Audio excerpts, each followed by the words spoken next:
Donc on part maintenant pour la troisième vidéo. Alors les amis, on se sépare toujours des mauvaises choses, mais on ne se sépare pas des bonnes choses. Voilà. Donc comme je disais que la vie chrétienne, la vie chrétienne, quitter le monde et venir en Jésus-Christ, c'est un dépouillement. Voilà. Tu quittes le monde des ténèbres, tu quittes la mauvaise vie, tu viens en Christ. C'est un dépouillement que tu fais, une séparation que tu fais, un abandon que tu fais. Ça, c'est bon. Amen. Voilà. Et en plus, la délivrance qu'on va te faire à l'église en chassant les démons, les mauvais esprits qui ont habité hier ta vie, c'est également un dépouillement invisible, un dépouillement spirituel. Et il faut se dépouiller des démons. C'est normal. Amen. Et quand on se dépouille des démons et la mauvaise vie, la vie païenne, qu'est-ce qui reste en nous? C'est ce qui est bon qui doit rester. Ce qu'on a appris dans le monde qui est bon là, doit rester en nous. Ça vient de Dieu. C'est pas tout ce qui est mauvais dans le monde là, qui vient du diable. Et qui vient en effet... tout ce qui est mauvais qui est dans le monde là ne vient pas de Dieu. Voilà. Dans le monde là, ce monde n'a pas été créé par le diable, c'était créé par Dieu. Mais le diable a profané le monde dans lequel nous habitons aujourd'hui. Donc cette profanation là, c'est de ça que le Seigneur nous demande de nous dépouiller. Donc quand on se dépouille de la profanation, ce que Dieu a créé reste en nous et reste sur nous. C'est ça les œuvres de la lumière que le Seigneur complète encore dans l'église. Donc les choses naturelles bonnes restent en nous. Dieu augmente, met en nous encore les choses spirituelles bonnes en nous. Donc à la place des démons, il met le Saint-Esprit en nous. On ne peut pas se dépouiller du Saint-Esprit. On ne peut pas abandonner le Saint-Esprit. Mais le Saint-Esprit vient nous revêtir de la gloire, de la lumière de Dieu. Donc là, nous sommes là dans le dépouillement spirituel. Le dépouillement spirituel. Voilà. Alors, deuxième dépouillement. On va lire Éphésiens. C'est toujours dans le même dépouillement. Éphésiens 4,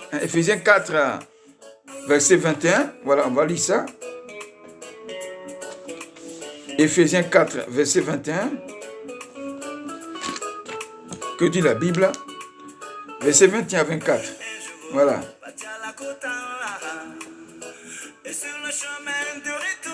Voilà. Un instant. Voilà, la Bible dit ici. Si du moins vous l'avez entendu, et si conformément à la vérité qui est en Jésus, c'est en lui que vous avez été instruits, à vous dépouiller par rapport à votre vie passée, du vieil homme qui se corrompt par les convoitises trompeuses, à être renouvelé dans l'esprit de votre intelligence et à revêtir l'homme nouveau, créé selon Dieu dans une justice et une sainteté que produit la vérité. C'est ce que je disais tout à l'heure. Voilà. Donc on doit abandonner les choses profanées du diable et puis garder en nous les choses créées par Dieu. Les choses justes en nous. Voilà. Voilà comment se fait un véritable dépouillement spirituel.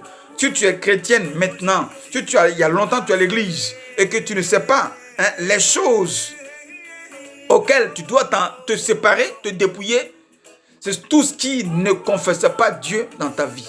C'est de ça qu'il s'agit. Mais on ne se dépouille pas des bonnes choses. Deuxième type de dépouillement.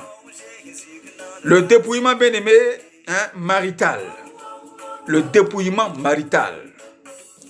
Lisons 1 Corinthiens chapitre 11, verset 5 à 7. Voilà. 1 Corinthiens 11, verset 5 à 7. Dieu dit, toute femme, au contraire, qui prie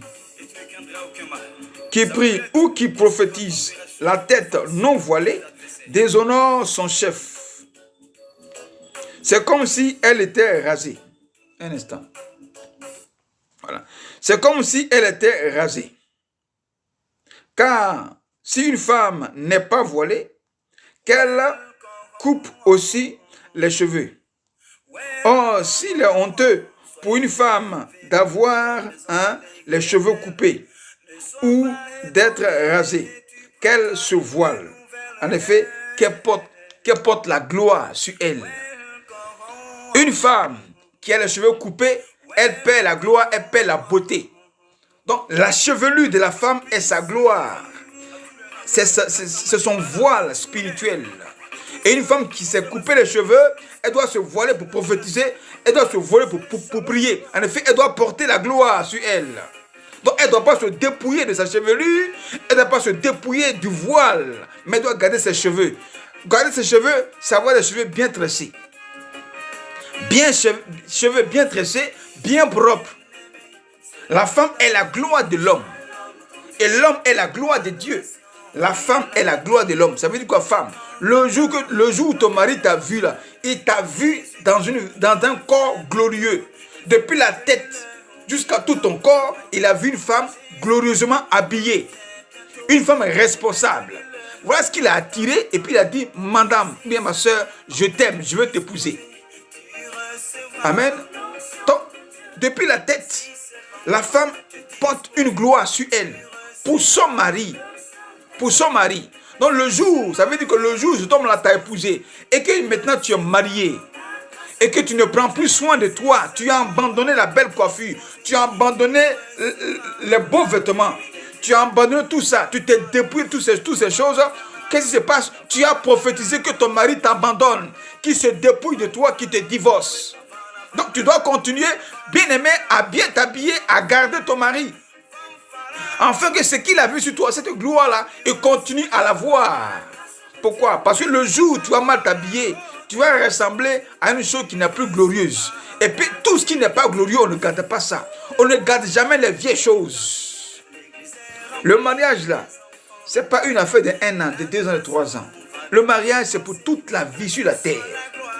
Donc des années, 50 ans, 60 ans, 70 ans de mariage. Ça semble être vieillissant.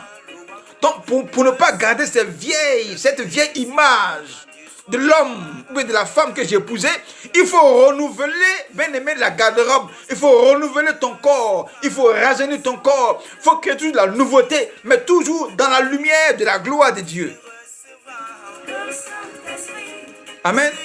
Le mariage se renouvelle tous les jours, commençant par ta personne. Depuis la tête, l'homme est bien coiffé, la femme bien coiffée. L'homme bien habillé, la femme bien habillée. Vous deux là, vous cherchez à revêtir la lumière sur vous, la gloire sur vous. Et non pas vous dépouiller de la gloire ni de la lumière. Voilà comment des hommes ont abandonné des femmes dans le mariage. Surtout les femmes des pasteurs. Les femmes des pasteurs. Le pasteur est une personnalité publique. Donc, public veut dire quoi? Il est en face de la foule. Il est toujours présenté. Et lui-même doit toujours bien se mettre pour bien être présentable. Sa femme aussi, qui est sa propre chair, et ses os, doivent aussi être présentables. Donc, si ton mari s'habille bien, femme, toi aussi habille-toi bien. Si ton mari ne te donne pas l'argent pour bien t'habiller, demande-lui, mon mari, j'ai vu ça, je veux porter, je veux m'habiller. Il va te donner l'argent, tu vas t'habiller. Mais aujourd'hui, on voit les femmes des pasteurs, pas tous, il y a certaines qui s'habillent mal. Donc, pour elle, le dépouillement là, il ne faut plus friser ses cheveux. Voilà. Il ne faut plus se tresser. Il ne faut plus aller dans les salons de coiffure. Ça, c'est une mauvaise compréhension du dépouillement. Ce n'est pas le diable qui a créé la chevelure, ni qui a créé les salons de coiffure. Les produits pour nettoyer la chevelure là, c'est Dieu qui a créé ça. Si Dieu a créé la tête et la chevelure, il sait qu'on doit prendre soin de ça. Donc Dieu a créé savon, il va créer shampoing. Le savon que tu prends pour te laver là, c'est pas le Dieu qui a créé ça. Amen. Il y a des savons profanés. C'est pas ça qu'il faut acheter. Mais il y a des savons de lumière, de gloire. C'est ce qu'il faut acheter. Il y a des produits pour les cheveux de lumineux qui viennent de Dieu qu'il faut payer. Mais ce qui est profané du diable, il faut laisser ça. Il y a des vêtements de lumière, de gloire, qui ont été conçus par les couturiers animés par l'Esprit de Dieu. Mais les habits qui sont profanés par le diable, il ne faut pas les porter.